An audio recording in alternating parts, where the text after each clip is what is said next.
Edukačná úloha s abecedou trocha inak. Hoď kartičku do klobúka.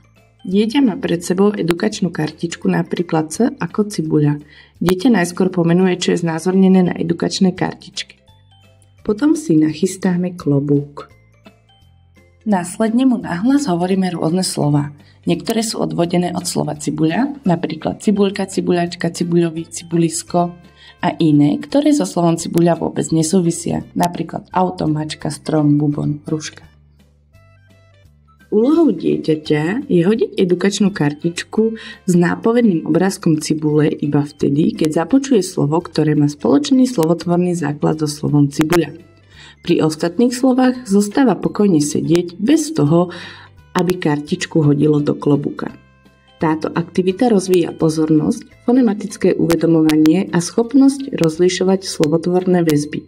Zároveň upevňuje vizuálnu a významovú asociáciu medzi písmenom a nápovedným obrázkom.